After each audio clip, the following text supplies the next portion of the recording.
2020 Toyota 86. Now, very conveniently, Toyota has lined up a standard 86 as well as the new TRD Performance Package model.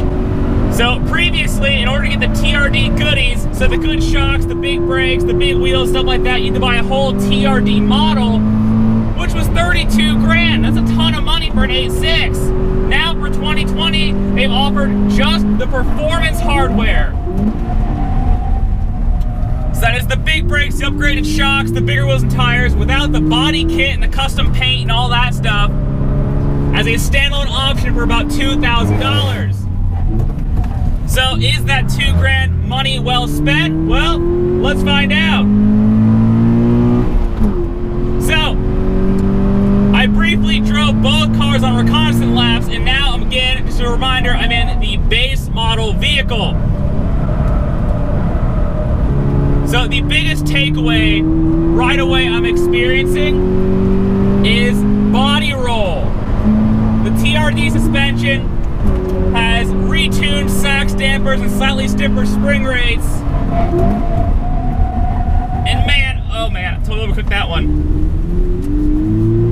And it just feels a lot flatter. This kind of has a sensation similar to a Mazda Miata, where because it's so soft, that roll transitions into oversteer, understeer, depending on how you're overcooking the tires. Now, speaking of tires, the TRD Performance model runs more aggressive rubber, and that's really noticeable in the braking zones. You see, I totally overcooked that front straight braking zone because I was just used to the other car. So in typical TRD fashion, the changes are all to the chassis and the handling. There's no increase in power. So this car still has a 205 horsepower Subaru Source Flat 4. And I forgot to turn the traction control off. I will say I've given this powertrain a lot of flack before, not because it's necessarily underpowered, it just kind of doesn't feel very exciting. It revs at 7,500 RPM and makes an okay sound getting there. I feel like this car with about 20 more horsepower and just a different non-Subaru based engine would be a lot more charming, because this engine doesn't make a very nice sound.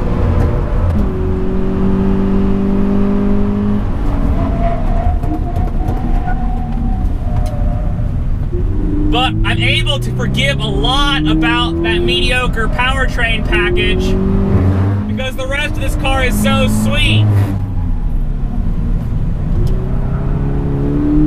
It's a very neutral car, so if you get understeer, it's your fault. If you get oversteer, it's also your fault. And that really teaches you how to drive, which is what a car like this on a track like this is all about.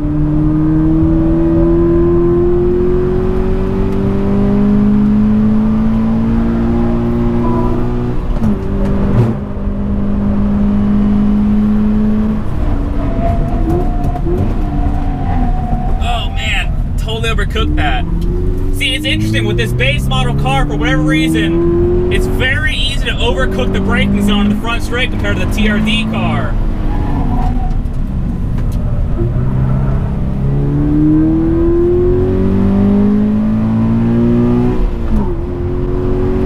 See, I think this is a bit different from Mazda Miata though, because in a Miata, you don't mind the softness and the roll and the foibles of the platform because it's so fun.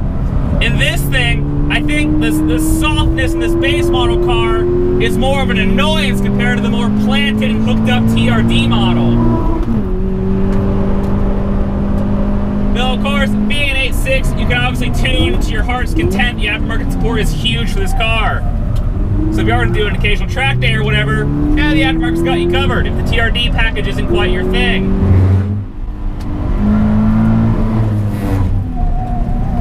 Such a fun little car though, so good. It's worth noting it's 100 degrees in Texas right now, and we've been beating on these cars all day.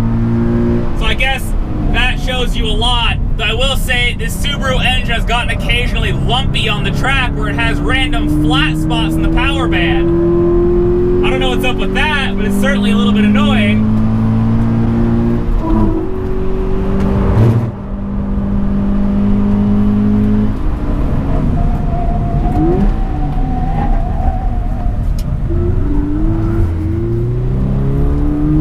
Yeah, we're in that braking zone again.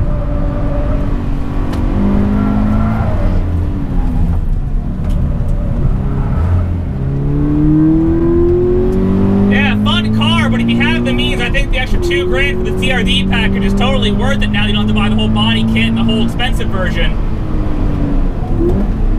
But just to make sure, let's hop in a TRD model to confirm my suspicions.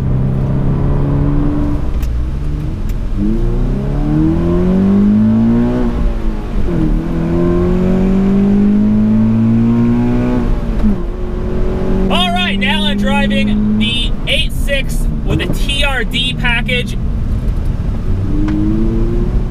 and right away I can immediately feel the difference. Not only is it louder thanks to the TRD exhaust, but those retuned Sachs dampers and stiffer spring rates mean this thing is much flatter in both cornering and more notably braking than the base model car. I think that difference in braking is the biggest difference for me. It's just so much flatter under brake, which makes it much easier to modulate the brakes and modulate the car and drive it quickly. I think the TRD exhaust is a nice touch. I think it's about as good as an 8.6 is ever gonna sound. I mean, these engines just don't sound that nice, unfortunately. Yeah, look at that, the braking is so much better, perfect. It's so much easier to put this car I wanted to versus the base car. I'm actually genuinely surprised it makes that much of a difference. It's also worth noting, I didn't notice, I thought it had a big brake kit on the front. It has it on the rear as well.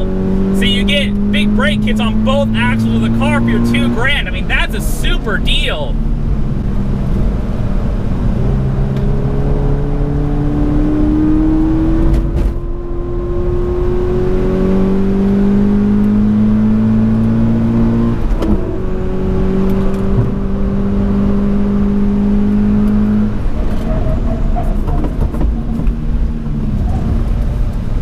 The Brembo Brakes, brake pedal feels great. Again, we've been lapping these cars all day. Pedal feels fine.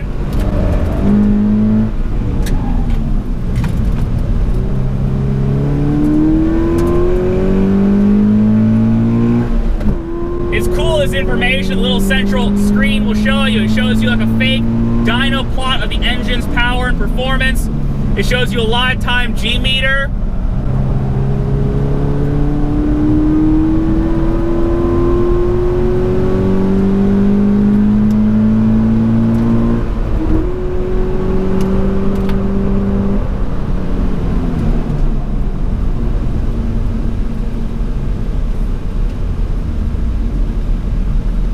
Sorry, I caught a slower car. There's no passing this event, unfortunately, so I have to kind of make a gap. All right, so we've made a bit of a gap, and now I'm going to hop back on it.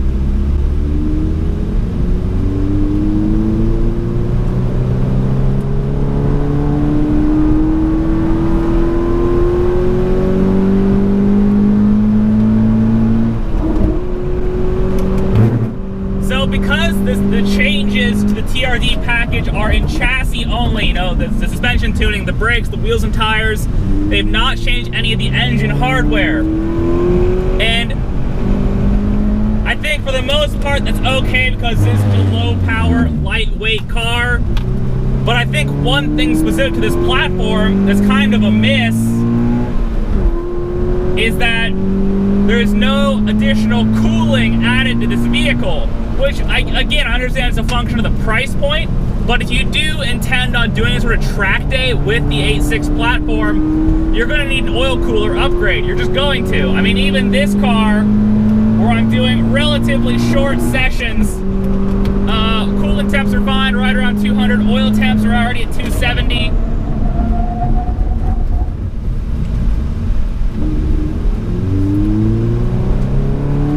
And after after a while, I've heard these FA20 engines just don't like that sustained high oil temp.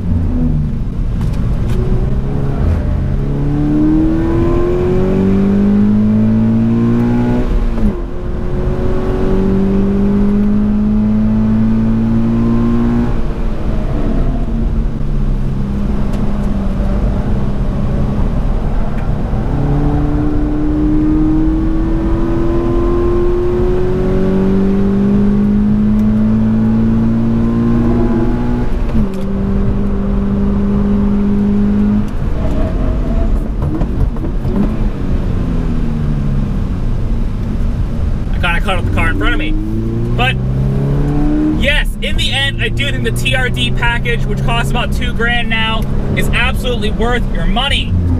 It seems like the way this car drives, especially when you're pushing it hard, is so noticeable over the base car that it's just worth the cash. It is. I mean, it's nice to have a factory tuning package. You know, you don't necessarily have to go to the aftermarket to get your fix, to get the car to do the right things.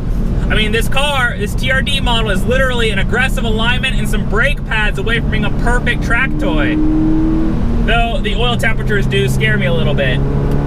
So maybe budget for an oil cooler too. Still, if you want a new car that's so capable of track day to teach you how to drive fast and turn quick lap times, I mean, this is pretty much the car to get, isn't it?